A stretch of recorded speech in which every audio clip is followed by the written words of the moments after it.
Hello, it's good to see you. Happy good morning. Happy to welcome you to my backyard today. And wow, I just love the subjects that we're covering because of you guys. You're giving me your input and you're asking me questions, and it's really helping to know what's helping and what makes you feel loved and just what you want to learn more about happiness. Like the Happy Club, I think of the Happy Club. There's just so many different ways we can go enable it now. I always have to do this little thing at the beginning. Anyway, um, there's so many ways we can approach this whole happy thing. But honestly, you guys, it's the wisdom. It's knowing how to think. Really, everything that we think about is much more important than what's actually happening in our lives. And how we're feeling is much more about our choice than what we are having to be tossed to and fro by our circumstances. So, this is a good day. When I was writing the description of this live stream, I started rhyming. Let me just read it. I loved it. It started rhyming. It was, what a great day for a new way to walk away. What a great day for a new way to walk away from suffering. So, this is the one I want to really go for as far as getting into detail. Because last live stream, number 3, we talked about rewiring our brain. This is kind of like rewiring our brain part 2. Actually, rewiring our brain is going to be part of every single time we get together because that's really where joy is at. Is when the Bible talks about renewing our mind. It's really making it new and just saying no to the lies and the emphases that want to come in and remind us of our mistakes and our shortcomings and the offenses and all that kind of stuff. So today it's about how to alleviate suffering. How are we going to move away from suffering as much as possible? Because that's just a good idea. So first of all, I'm so glad you're here. I'm so glad we get to be together today. Thank you for being in my backyard with me. As far as what's going on here right now, Bob went off to do an airport run. It was my mom and dad's 65th wedding anniversary yesterday. We took them out for lunch, and now they're off to Canada for a couple days. And Bob's running them off to the airport. And we have an intensive this week, so someone's flying in today for that. So that's what my week is looking like. And the weather is gorgeous. It's super hot, and that's the way I love it. I just love heat, and so I'm loving the heat here. And that's my news. That's about all my news. Haven't taken the dog for a walk. I slept a little later this morning, and so but I'm not out of it. I'm choosing to be wide awake. Clarity is mine. Clarity is mine. So anyway, back to the suffering is optional. I love this subject because we all have reasons to suffer, and we all have things. Let me just start with this. Last week, Kim sent me after hearing Rewiring Your Brain, sent me a scripture from the Passion Translation that was, it's worth noting, and I just absolutely love the way the Passion Translation puts this. The first word is my favorite word. Are you ready for the first word? Okay, maybe this could be our word for the day. It's an F word, and it's one word, and it's feast. Feast. Okay. Feast on the treasures of the heavenly realm, and another F word, fill. So feast on the treasures of the heavenly realm and fill your thoughts with heavenly realities and not with the distractions of the natural realm. That is literally, if I could have a scripture that says, this is my life, this is the Happy Club, I think I'm just going to make it that. Feast on the treasures that are available to us and fill our minds with all of the heavenly realities, the realities of heaven. Let's do that. That's one of the best ways to alleviate suffering. And the title of this would be Suffering is Optional, because there are options. Like, optional means that there's things in front of you, and you get to choose which one you want to do. I was thinking of, imagine, the word feast makes me think of a buffet. I don't know why, but buffets are nuts. It's like, if you want to think of a feast, I guess there's different ways to visualize a feast, but when there's such an abundance, right? When you're at a really good buffet, there's the desserts tables, there's all this buffet. There's a buffet of good things to just feel pleasure as you enjoy all the tastes. So imagine, let's make an invisible feast because you know we're going to imagine a lot together and we get better and better at it the more we do it. So we're just going to do this a lot because in order to fill our minds and our hearts with heavenly realities, as you and I both know, we haven't actually, with our physical eyes, seen heaven. So we have to develop ways to see that are spiritual eyes. We got to develop our spiritual eyes to be able to see. And so imagine a feast, and there's actually, it's divided in two. And we're going to make this the feast of feelings, okay? There's one, on one side, there are all the fear based feelings: shame, regret, sadness, fear, grief, all the loss, all the things. Um, uh, I can't think of any. Dread, that would definitely be one of the feasts, and make them all different foods. And then there's another side of the feast that's just all the heavenly realities. These are the natural realities, and these are the heavenly realities. And there's this like joy. There's some cloud stuff that's just full of bliss and uh, peace, feeling supported, feeling carefree. All of these feelings are on here. So I think you get the picture. So here's these feelings and there's these feelings. If we were to actually see everybody that's living in the world right now and they were lining up for the feast, I would venture to say that probably, maybe it's too strong, but 80-90% of people are lined up on this side, feasting on the natural, how did the scripture say it? The distractions of this natural realm. So they are feasting on all the things that are distracting them, and they're feasting on dread, they're feasting on regret, and they're gathering lots of information and evidence that will feed the fact that they actually feel forced, that they have to go to this side of the table. They don't know that there are options. So it's just, if there's one thing that we can do together, we can be the ones that say, you guys, for me, we're going to choose that there's options. What an amazing concept that on this side, I get to line up on this side and there's not even a lineup, man. Like we get to eat and feast on all these feelings of joy. So imagine the options. Suffering is one of the things that a lot of people, because of the natural distractions of what's happening and happened in this natural world, that has distracted them to feast on just the realities of this earth. And but the option is there, because, and it's even, the scripture even just says, it doesn't say try, it just says do it. Just go feast on the treasures. These are treasures of the heavenly realm. And then you'll, instead of feeling just your, as you're as you're feasting on these treasures of God's emotions of kingdom, which is righteousness, peace, and joy, as you're feasting on righteousness, peace, and joy, you are actually filling your thoughts. So there's no room in my heart for worry or anxiety because I'm so filled up with joy and peace. I think you're getting the concept. We feast here and fill our minds, and we make the choice. Today you've got a choice. You can either line up over there and start eating on the dread and everything's terrible world, or we can feast here and go, oh wow, everything's beautiful, and I had no idea that I had the opportunity to feast over here. Now, I'm not minimizing what you're going through. You have to hear my heart. I'm not minimizing that out, and I'm not pretending that the earth isn't real. I get it. I'm sitting at a table. I'm living on this earth just like you are.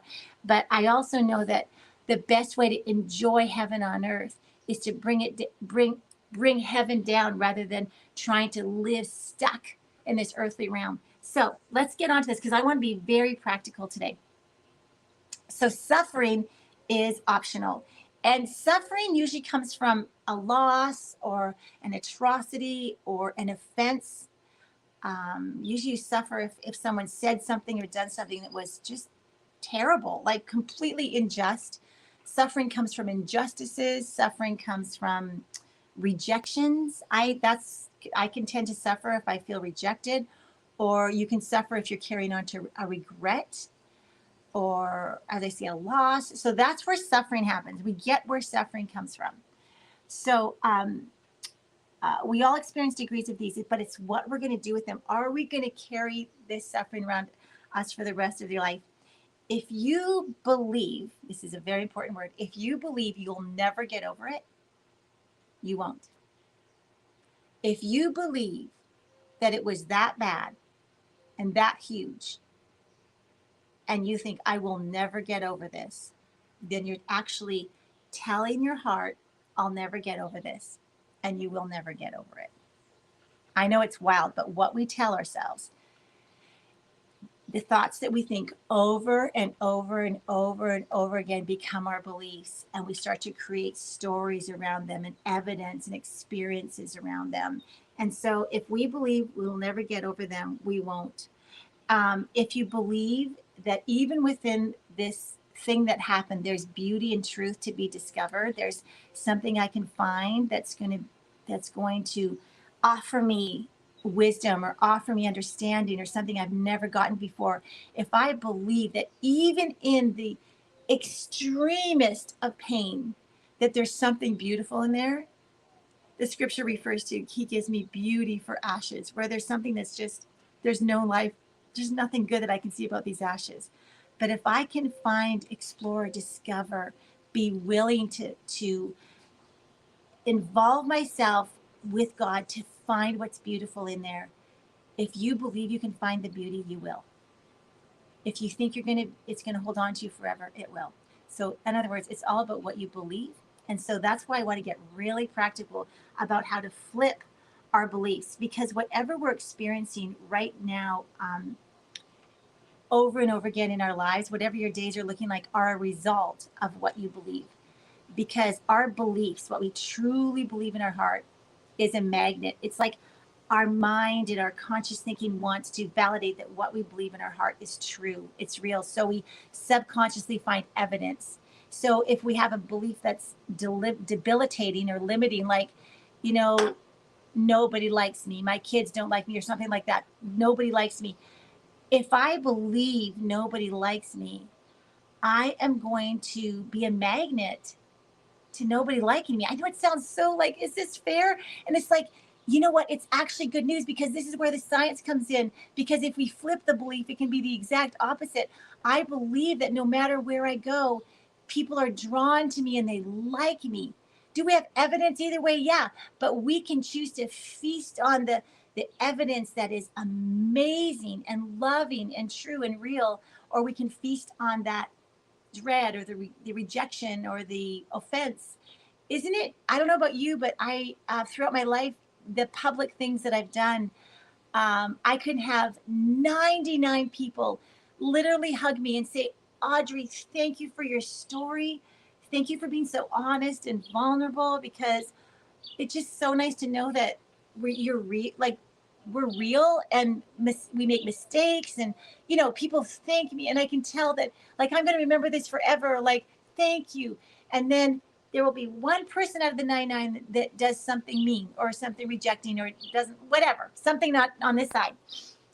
It is our human tendency to think about that one thing on this side of the feast rather than 99 things of the thankfulness, the gratitude, the appreciation, the acceptance, all the things that we feel over here on this feast of treasures that come from the heavenly God, and they're part of God's heart, made this for me. And it's our natural tendency to think about that one. However, there are options and they can be developed. We can learn to actually let all of these comments and loves and encouragements and all those actually be the very thing that sticks. And actually, that one negative comment, it can actually become like water's off a duck's back. Because if my heart believes, you know what, I have peace with God, I have peace with others, I have peace with my story, then that negativity just doesn't even, I don't even probably remember it. I don't even remember it, because it just means nothing to me, because I'm feasting over here. See, this is what I believe that we can do together. And so some of the beliefs that I wrote down for this morning that I want to offer you, that could be, I'd love to have these kind of beliefs. I just wrote down a few. And then we're going to talk about how to make this really practical. So one of the beliefs is this: God's presence is actually flowing through my body, my soul, my mind, and every single cell in my body, and every thought in my mind is filled with light. Even if you can remember that last part, every thought is filled with light. In other words, I'm gonna feast on the light side of everything. And oh, and this is another one I want to. I see the invisible, and I get better at seeing the invisible every day. I see with God's eyes rather than my human limitations. I see a clear path. I see obstacles removed, and I see the perfect plan. And I hear the invisible. I'm sensitive to the voice of God in my heart. I immediately follow and take action to what I hear. I practice. I have spiritual ears to hear. And I'm not going to resist, period. I'm going to be led, and I hear tidings of great joy. So now those things all sound really good, but we've got to get really practical as to how to develop the skill, loving the tea, learning. Oh, that really needs to be on this side. My tea is not on that side of the feast. This is one of my heavenly treasures. I'm loving my tea. Okay. This piece of hair is making me nuts. I went for a blowout yesterday with my mom. How can I put over here? Just because it's going like straight out there.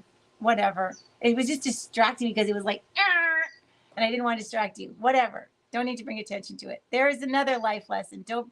We can see the one thing that's out of place instead of all the things that are in place, right? We notice that. We beeline to that one thing that's out of place.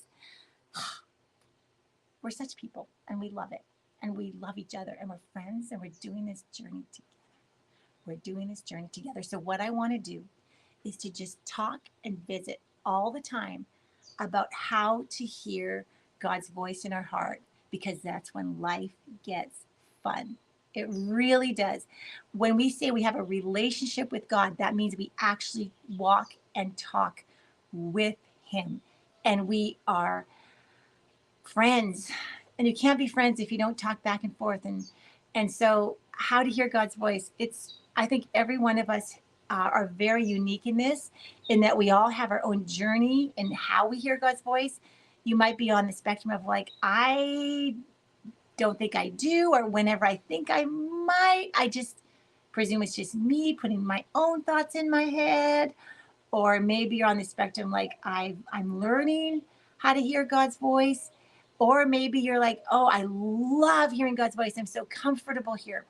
I've got good news for you. We are all hearing God's voice always, because the scripture usually basically says we are his sheep, so we hear his voice. But we got to tune and develop and teach our ears. I point to my ears here, but it's actually we hear God in our heart. We don't hear him I don't hear him with my physical ears personally. I mean, I've heard that people have heard God's audible voice. I've never heard God's actual audible voice, but I hear messages. I hear ideas in my heart. I hear hunches. I hear intuition in me developing. Those are the kind of words that I would use to say of how I've used them. And you know how you get good at it is just following it, just not resisting it and going, okay, well, I'm just going to kind of take the chance. I'm going to take the risk and say, that must be you. And even if it's like grabbing a book and saying, I do this a lot still. I did this morning.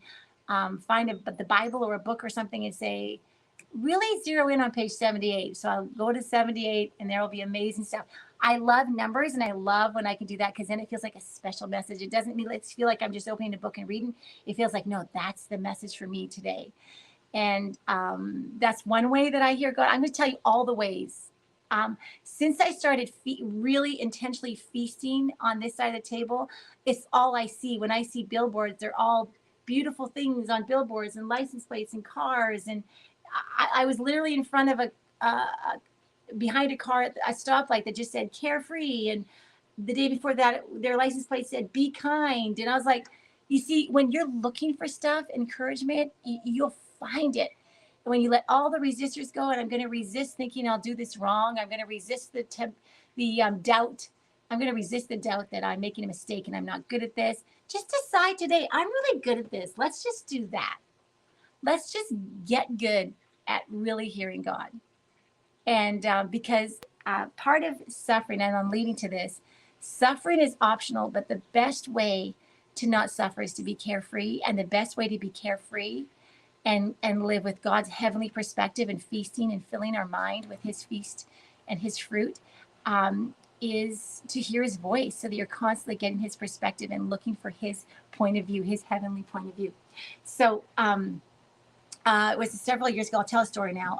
Several years ago, Bob and I were going off to Australia, and I had like 1 hour to get a bunch of errands done. And I drive fast anyway, but I drove to this parking lot, and I had a list, and I'm pretty good at following my list. I'm a list girl. Some of you are. No right, no wrong. Love people who don't bother with the list or don't have lists. Love you. I love the freedom in that. Love those who love a list because there's freedom for that, because you don't have to think. You can just have it on the list. I love that there's no right or wrong, so we get to love how different we are. Anyway, I just happen to be one of those people who likes a list and don't go off my list easily. And so I drove up to this parking lot, and I was going to this store, but this store had a sign in a strip mall, and it said massages $69. And I just thought of it, and then that was that tinge in my heart. It's just that feeling, it's that hunch, it's that just this, it's hard to describe because it's not earthly talk. It's more just we're getting to know what's deeper than this realm. It's like hearing in a different realm, but I don't want to make it spooky or extra spiritual because it's literally just a hunch. It's like I had this weird thought that I probably wouldn't have come from me. Like, where did this come from?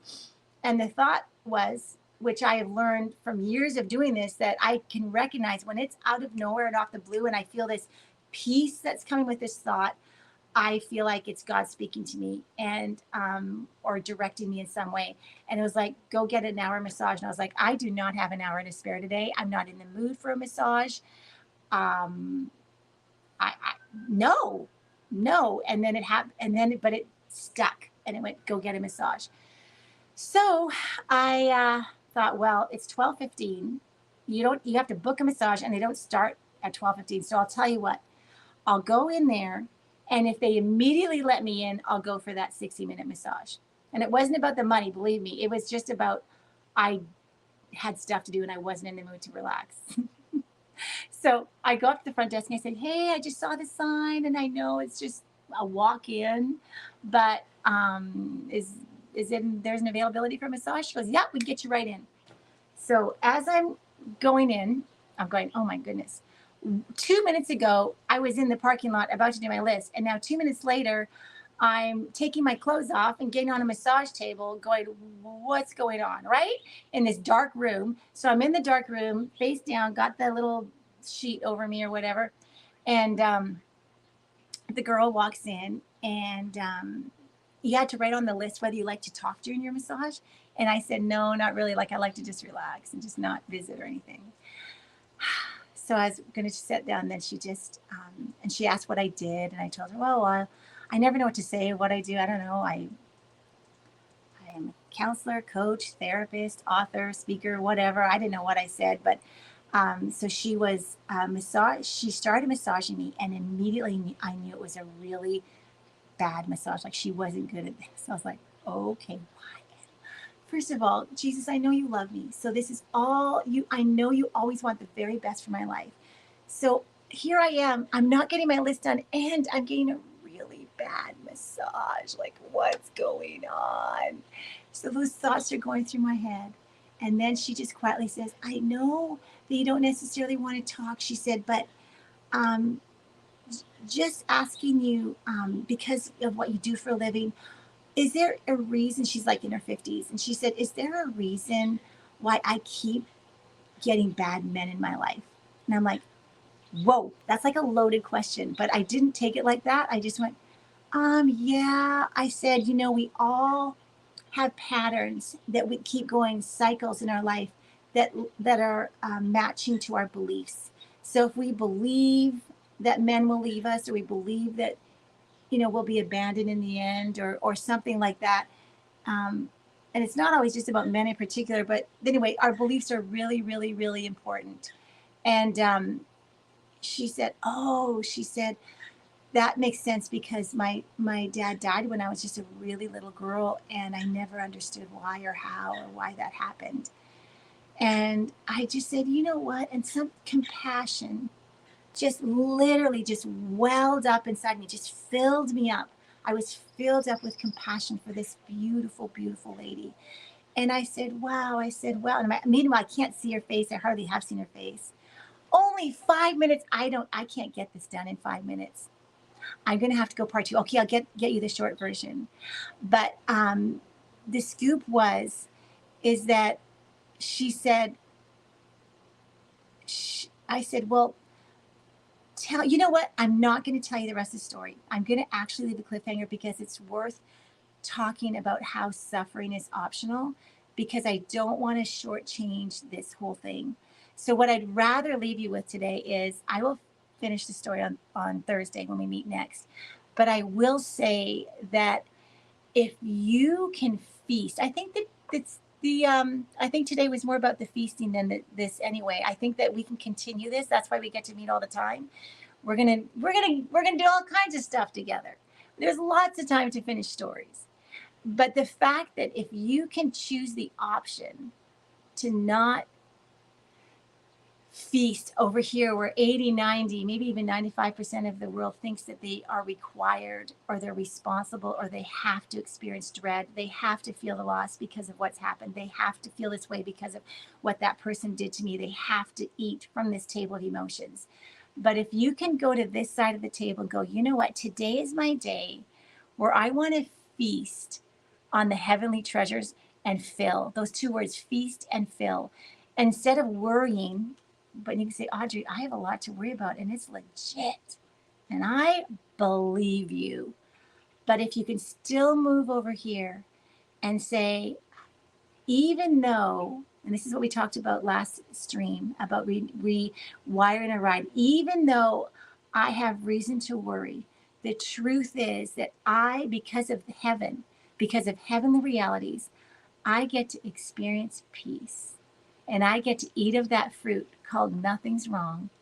And I get to live from this place. And it's so cool that when we feast here and fill, when we feast and fill our minds, there's actually no worry for anxiety. There's no room for anxiety, no room for worry. We develop this over time. It's our journey of eating of this table more than this table, and just start inching your way over this table and saying, oh, I guess I could eat some of this rather than some of this. Just recognize that there are options. There are options for this. So that when you're over here, you can say, oh, wait, I don't have to feel this. I can feel that. And it's a process and it's a journey. Bob and I talk about our favorite emotions rather than our worst emotions. Instead of talking about anxiety and worry and fear, talk about, oh, I love peace. I'm going to close my eyes for a minute and I'm just going to go to that calm, that lake of calm, and put my feet in those water and just say, I'm going to feast here in this place of heavenly realities. I'm going to feast here and fill my mind. And then just start saying one of the beliefs over and over. I am seeing more every day. I'm getting good. I'm seeing well. I can see the invisible because the heavenly realities are invisible, but they're real. One of those lines, just say those all day long. I can see, I can see. And I believe that as you start to just say that, no, and when the thought comes and the doubt and the unbelief says, nope, you're not good at it, just say, go to a calm place and say, I can see. I am not disqualified. I can see, and I'm learning to see more and more the invisible rather than just being stuck in the earthly. All right, that's a really good assignment for the day, because if you can see the clear path ahead, that's one of my favorite things to see with my heavenly eyes is I feast on direction and I feast on a clear path in front of me. Wow, that'll bring you peace right there. And that's my wish, my prayer, my hope for you is that you're seeing a clear path in front of you. I can't wait for next time. I can't wait to finish my story. Okay, we'll see you next time.